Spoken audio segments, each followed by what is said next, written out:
চাল ভেজে নারকেল দিয়ে এই নাড়ুটা যদিও আমরা রোজার আগে মানে শীতের মধ্যে করে খেয়েছি, কিন্তু বেশি অলসতার কারণে আমি ভিডিওটা শেয়ার করতে ভুলে গিয়েছি। সে যাই হোক, আমি আম্মুর কাছে বায়না করেছিলাম যে বেশি করে চাল ভেজে নারকেল দিয়ে গুড় দিয়ে আমাকে চালের নাড়ু বানিয়ে দিতে। তাই আম্মু আমার কথা মতো একটি বড় পাতিলের 1 পাতিল চাল ভেজে নিল।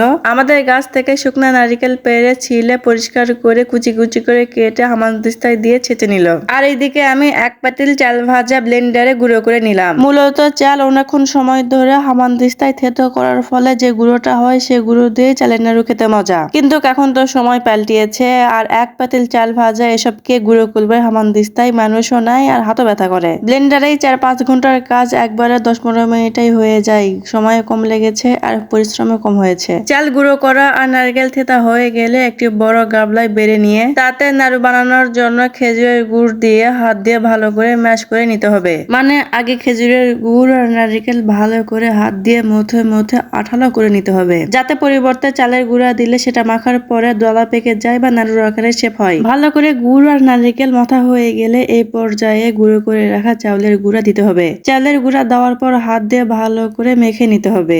এই মাখার সময় কি যে মিষ্টি একটি স্মেল বের হয়, সেটা আপনারা যদি পাশে না থাকেন তাহলে বুঝতেই পারবেন না।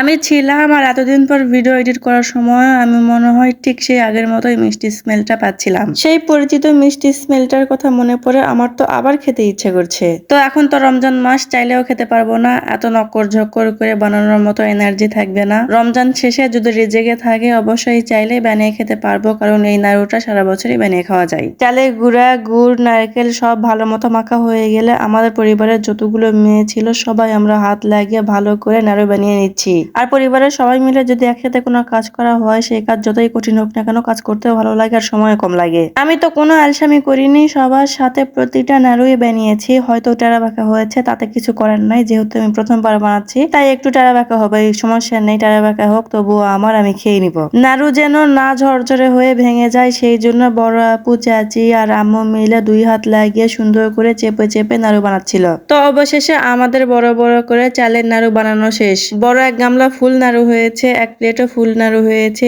এবং নাড়ু বেঁচেও গিয়েছে যেগুলো বড় গামলাতে রাখা হয়েছে। মানে এইখানে প্রায় 4 কেজির মতো চাল ইউজ করা হয়েছে, আর 4 কেজি চাউলে অনেকগুলো নাড়ু হয়েছে। আর যেহেতু গ্রামের নাড়ু বানালে একাই খাওয়া হয় না, পাড়া প্রতিবেশী এবং আত্মীয় স্বজনকে দিয়ে খাওয়া হয়, তাই বেশি নাড়ু হলেও সমস্যা নেই। কিছুটা বড় আপুর বাড়িতে, কিছুটা মেজো আপুর বাড়িতে, কিছুটা চাচাতো ভাই ভাবির বাড়িতে এবং পাড়া প্রতিবেশী যত ভাই ভাবি এবং চাচি আছে সবার বাড়িতেই দেওয়া হয়েছে।